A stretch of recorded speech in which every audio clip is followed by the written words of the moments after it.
ഐശ്വര്യത്തിൻ്റെയും സമൃദ്ധിയുടെയും ഒരു വിഷു കൂടി വന്നെത്തി. അപ്പോൾ എല്ലാവർക്കും വിഷുദിന ആശംസകൾ.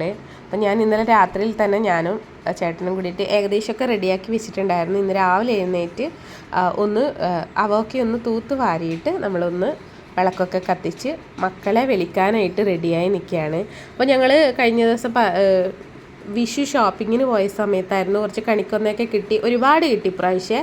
അപ്പോൾ അത് ഞങ്ങൾ കുറച്ച് ഫാമിലിക്കൊക്കെ കൊടുത്തു. അപ്പോൾ അതിൻ്റെ ഒരു സന്തോഷം കൂടിയുണ്ട്. അപ്പോൾ ഇനിയിപ്പോൾ മക്കളെ വിളിച്ചിട്ട് അവർക്ക് കണിയൊക്കെ ഒരുക്കണം, കണി കാണിക്കണം, കൈനീട്ടം കൊടുക്കണം. വിഷു എന്ന് പറയുന്ന ഒരു വർഷത്തെ ഫലം തന്നെയല്ലേ. അപ്പോൾ അതിനായിട്ട് നമ്മളിങ്ങനെ മക്കളെ വിളിക്കാൻ പോവുകയാണ്. അപ്പോൾ അതിൻ്റെ വീഡിയോസൊന്നും എടുക്കാൻ പറ്റിയില്ല. പിന്നെ ഇനിയിപ്പോൾ അടുത്ത പരിപാടി എന്ന് വെച്ചാൽ ബ്രേക്ക്ഫാസ്റ്റൊക്കെ കഴിഞ്ഞ് നമ്മൾ സദ്യയിലോട്ട് കിടക്കുകയാണ്. അപ്പോൾ പിള്ളേർക്ക് കൈനീട്ടൊക്കെ കൊടുത്തു.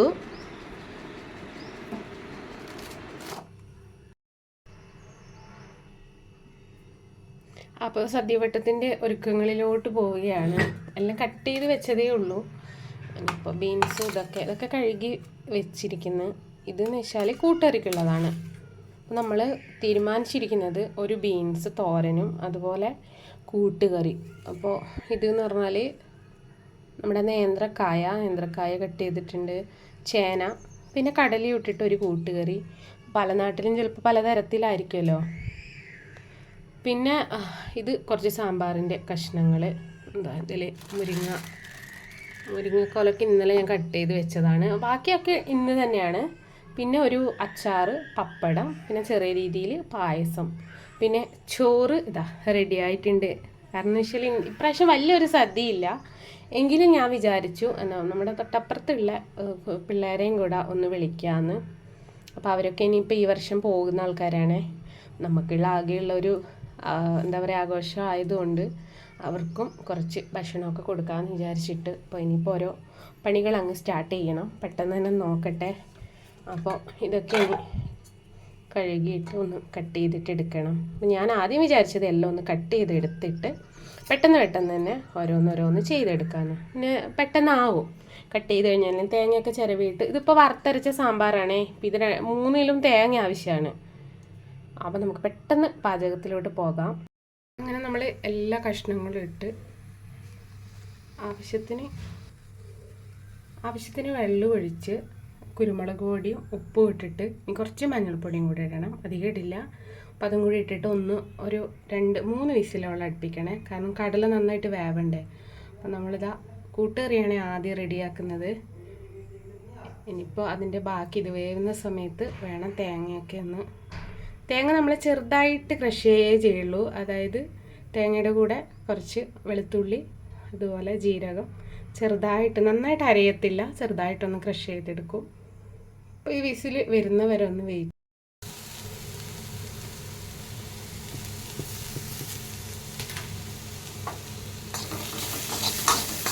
അങ്ങനെ ബീൻസ് തോരനുമായേ. അരിയൊന്നും എടുക്കാൻ സമയമില്ലായിരുന്നു.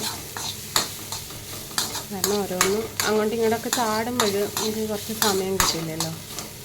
അപ്പോൾ ബീൻസ് തോരനിട തേങ്ങയൊക്കെ ഇട്ടു, പച്ചമുളക് ഇട്ടു, കടുക് പൊട്ടിച്ചിട്ടാണ് ബീൻസ് തോരൻ. ഇനിയിപ്പോൾ ഇത് അടച്ച് വെച്ചിട്ടൊന്ന് വെള്ളം ഒഴിക്കില്ല ഞാൻ, അടച്ച് വെച്ചിട്ടൊന്ന് വേവിച്ചാൽ ബീൻസ് തോരന് റെഡി. അപ്പോൾ കൂട്ടുകറി ഏകദേശം വെന്ത് കഴിഞ്ഞു. ഇനിയിപ്പോൾ നന്നായിട്ട് ഞാൻ കടലയും ചേനയും അതുപോലെ കായൊക്കെ ഉടച്ചു കൊടുത്തിട്ടുണ്ട്. ഇനിയിപ്പോൾ ഇതിലോട്ട് നമ്മൾ തേങ്ങ അരച്ചതും കൂടെ ചേർത്ത് ഒഴിക്കാൻ പോവുകയാണ്. തേങ്ങ എന്ന് വെച്ചാൽ നന്നായിട്ട് മിക്സ് ചെയ്യില്ല, ജസ്റ്റ് ഒന്ന് ഒരു അത്രയേ ഉള്ളൂ.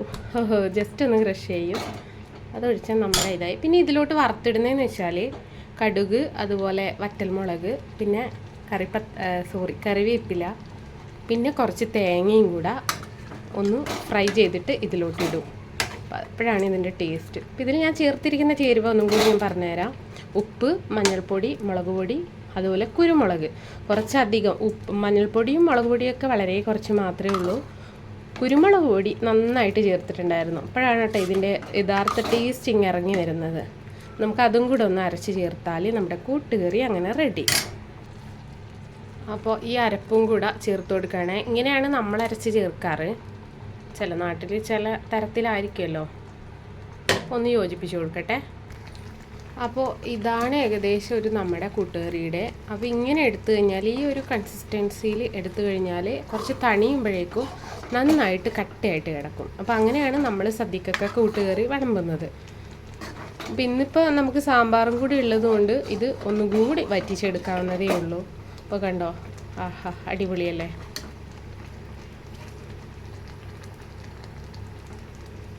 അപ്പോൾ ഞാനെന്താണ് എടുത്തതെന്ന് വെച്ചാൽ ഇതിൻ്റെ തൊട്ടപ്പുറം തന്നെ ഇതാ വെളിച്ചെണ്ണയാണ്. വെളിച്ചെണ്ണയിലാണ് ഇന്നത്തെ പരിപാടി മൊത്തം. നമ്മുടെ നാടൻ സദ്യയല്ലേ, വെളിച്ചെണ്ണ തീരുന്ന വഴി ഉണ്ടാവില്ല. അതുപോലെ തേങ്ങയുടെയും ഒരു പണി അങ്ങ് തീരും. നല്ല പൈസയല്ലേ ഇപ്പോൾ തേങ്ങക്കൊക്കെ. അപ്പോൾ വെളിച്ചെണ്ണയിൽ വറുത്തിടാമെന്നും പറഞ്ഞിട്ട് അപ്പുറത്ത് വെച്ചിരിക്കുകയാണ്. അപ്പോൾ വെളിച്ചെണ്ണയിൽ വറുത്തിടട്ടെ. അപ്പോൾ ഇത് ഞാനങ്ങ് ഓഫ് ചെയ്യാണ്. കാരണം ഇനിയിപ്പോൾ അത് ചൂട് ഏകദേശം നമ്മൾ കഴിക്കാനാവുമ്പോഴേക്കും ഒന്ന് സെറ്റായിട്ട് കിട്ടും. ഇത്ര പരുവത്തിൽ വേണം നമ്മൾ എടുക്കാൻ വേണ്ടിയിട്ട്, എന്നാലേ കുറച്ചും കൂടെ കട്ടിയായി കിട്ടുള്ളൂ.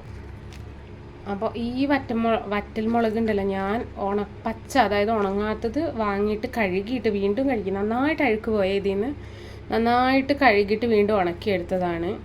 അപ്പോൾ ഇത് നമുക്കൊരു 2 എണ്ണ ഇതിലേക്ക് ആവശ്യമുള്ളൂ. ബാക്കി സാമ്പാറിനും കൂടെ എടുത്തിടാം. അപ്പോൾ നമ്മൾ വെളിച്ചെണ്ണ ഒഴിച്ചു കൊടുത്തു. അതിലേക്ക് കടുക് എൻ്റെ ഒരു വീക്ക്നെസ്സാണ്. കടുകില്ലെങ്കിൽ ഉപ്പില്ലാത്ത കഞ്ഞി പോലെയൊക്കെ, അതാണ് എൻ്റെ അവസ്ഥ. ഏത് കറിയല്ല ഞാൻ പറയാറില്ല, മീൻ കറിയിലൊന്നും ഇടാറില്ല, ചിക്കൻ കറിയിലും ഞാൻ കടുക് പൊട്ടിക്കാറില്ല. പലരും പൊട്ടിക്കുന്ന കണ്ടിട്ടുണ്ട്, എനിക്കിഷ്ടമല്ല അത്. അപ്പോൾ നമുക്ക് ഇതിലോട്ട് കടുകും ഇനിയിപ്പോൾ അതേ ആ ഒരു എണ്ണയിൽ തന്നെ തേങ്ങയും കൂടെ ഒന്ന് വറുത്തിട്ട് വറവ് കഴിക്കാം. ഇപ്പോൾ തേങ്ങയും കൂടെ ഇട്ട് കൊടുത്തിട്ട് ഒന്ന്, അല്ലെങ്കിൽ പിന്നെ നമ്മൾ കുറേ 2-3 തവണ എണ്ണ ഒഴിക്കുമ്പോഴേക്കും ഒത്തിരി എണ്ണയാവേ. അപ്പോൾ ഇതായിരിക്കും ഞാൻ എണ്ണ പൊതുവെ അധികം ഉപയോഗിക്കാറ് കുറവാണ്. ഇനിയിപ്പോൾ ഇതൊക്കെ ഒന്ന് വൃത്തിയാക്കണം, കാരണം രാവിലെ തുടങ്ങിയ പരിപാടിയാണ്. മറ്റാണെങ്കിൽ ഉണ്ടല്ലോ ഞാൻ അപ്പോൾ വൃത്തിയാക്കുന്നതാണ്. ഇന്നിപ്പോൾ ഞാൻ വിചാരിച്ച എല്ലാം കഴിഞ്ഞ് അടുക്കള ഒരു ക്ലീനാക്കുമ്പോഴേ കാണുമ്പോഴുള്ളൊരു സുഖമുണ്ടല്ലോ. ഇത് കുറേ തിളച്ച് മറിഞ്ഞിട്ട് ഇതിപ്പോൾ പുതിയ ഗ്യാസാണ്, അതുകൊണ്ട് ഞാൻ തിളച്ച് മറിയാൻ അങ്ങനെ വിടാറില്ല. കാരണം വലിയ പണിയാണ്. നമ്മുടെ പഴയ ഗ്യാസ് എന്ന് വെച്ചാൽ ഒരു കുഴപ്പമില്ല, പക്ഷേ ഒരു ബേണർ തീരെ കത്തുന്നില്ല. ഒരു ബേണറിൻ്റെ ഇതും കൂടെ ശക്തി കുറഞ്ഞു. അപ്പോൾ അത് എയറിൽ എന്തോ പ്രശ്നമാണെന്നാണ് തോന്നുന്നത്. അതും ഇതുപോലെ ഞങ്ങൾക്ക് വേറൊരാൾ തന്നതാണ്. അവരുപയോഗിച്ച് ഒരുപാട് പഴകിയിട്ട് തന്നെയാണ്. ക്ലീനാക്കണമെങ്കിലൊക്കെ വലിയ ബുദ്ധിമുട്ടാണ് അത്. ഇത് പുതിയത് കാണുമ്പോഴൊരു സുഖമല്ലേ. നമ്മൾ ക്ലീനാക്കുന്ന അത്രയും ഉണ്ടാവില്ല എന്ത് സാധനമായാലും. അപ്പോൾ ഇതാ വറുത്തിട്ട് ഇതാണ് എൻ്റെ വറവ് എന്ന് പറയുന്നത്. അടിപൊളിയല്ലേ, നല്ലൊരു സ്മെല്ലിട്ട് ആ തേങ്ങയുടെ ഒക്കെ ഒരു കരിഞ്ഞ ഒരു സ്മെല്ലില്ലേ. കരിഞ്ഞല്ല, ഈ ഒരു പരുവേ ആവണ്ടേ.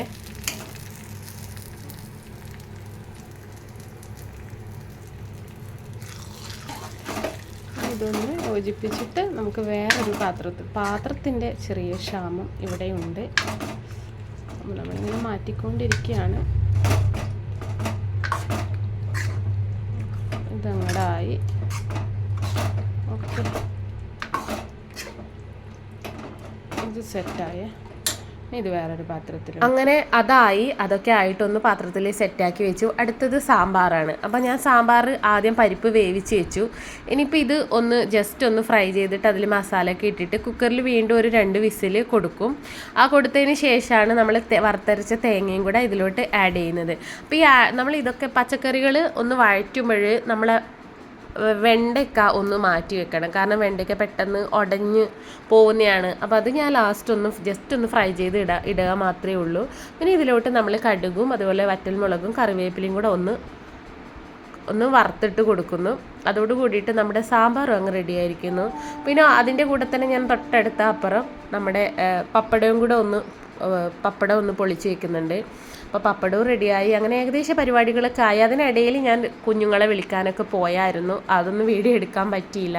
ചോറ് റെഡിയായി. ചോറെന്ന് വെച്ചാൽ പാത്രം ഇല്ലാത്തതിൻ്റെ വലിയൊരു ബുദ്ധിമുട്ടുണ്ടായിരുന്നു. ഇതിലത്ര അധികം പിടിക്കില്ല, പക്ഷെ നമുക്കുള്ളത് മതി. അതിനിടയിൽ ഒരു അടുപ്പിൽ പായസം അങ്ങ് റെഡിയാക്കിയെടുത്തു.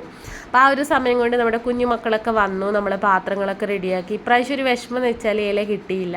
ഞങ്ങൾ താമസിക്കുന്നിടത്ത് ഇലകളൊക്കെ ആൾക്കാർ വെട്ടിക്കളഞ്ഞു, അതാണ് വലിയൊരു വിഷമം. കുഴപ്പമില്ല, എങ്കിലും പാത്രങ്ങളൊക്കെ റെഡിയായി. അങ്ങനെ 2 കുഞ്ഞുങ്ങൾ വന്നില്ല, ഇനിയിപ്പോൾ അവർക്ക് കൊടുത്തു വിടണം. നമ്മുടെ തൊട്ടപ്പുറത്തുള്ള നെയ്ബറിന് അവർക്കും കുറച്ച് കറിയും പായസമൊക്കെ കൊടുത്തു വിടണം. അതൊക്കെ ആയാലും നമ്മുടെ ഗംഭീര സന്തോഷത്തിൻ്റെ സമാധാനത്തിൻ്റെ വിഷു ഇങ്ങനെ നടന്നുകൊണ്ടിരിക്കുന്നു എന്ന് പറയാം. അപ്പോൾ എല്ലാവരും ഞങ്ങളെല്ലാവരും ഇന്ന് പുതിയ ഡ്രസ്സൊക്കെയാണ് ഇട്ടത് കേട്ടോ, മക്കളുടെ ഡ്രസ്സാണിത്. അപ്പോൾ എല്ലാവരും ഇങ്ങനെ കുഞ്ഞുങ്ങളിരുന്ന് കഴിക്കുന്ന കാണുമ്പോൾ ഒരു വല്ലാത്തൊരു സന്തോഷമാണ്. അപ്പോൾ ഇത് കഴിഞ്ഞിട്ട് ഞങ്ങൾ ഇരിക്കാമെന്ന് വിചാരിച്ചു. അതിൻ്റെ കൂടെ തന്നെ പായസവും ഉണ്ട്, പപ്പടവും ഉണ്ട്, അതുപോലെ പഴവും കൂടെ കൊടുത്തിട്ടുണ്ടായിരുന്നു. പിന്നെ ചേട്ടൻ ജ്യൂസും കൂടെ കൊണ്ടുവന്നായിരുന്നു, പിള്ളേർക്ക് ഒരു സന്തോഷമല്ലേ എന്ന് പറഞ്ഞിട്ട്, എന്തെങ്കിലും ഒരു തണുപ്പിരിക്കട്ടെ എന്ന്. അപ്പോൾ അങ്ങനെ ഓരോന്നോരോന്ന് കുഞ്ഞുങ്ങൾ കഴിച്ചുകൊണ്ടിരിക്കുകയാണ്. എല്ലാവർക്കും ഇഷ്ടപ്പെട്ടു കേട്ടോ. എല്ലാവരും പറഞ്ഞു ആൻറ്റി കൊള്ളാമെന്നൊക്കെ പറഞ്ഞു. എനിക്കെന്തോ മനസ്സിന് കുഞ്ഞുങ്ങളൊക്കെ പറയുമ്പോൾ നമുക്കൊരു സന്തോഷമല്ലേ. അങ്ങനെ പായസത്തും കൂടി റെഡിയാക്കുകയാണ്. അടുത്തത് ഞങ്ങളുടെ വിഷു സദ്യയാണ്. ഇത് ഞാൻ മണിക്കുട്ടിയുടെ ബാലൻസ് കഴിക്കുകയാണ്. അപ്പോൾ ഞാനും ചേട്ടനും കൂടി കഴിച്ചു. അപ്പോൾ നമ്മുടെ സന്തോഷത്തിൻ്റെയും സമാധാനത്തിൻ്റെയും ഈ വർഷത്തെ ഒരു വിഷു കൂടെ അങ്ങ് കടന്നു പോയിരിക്കുന്നു.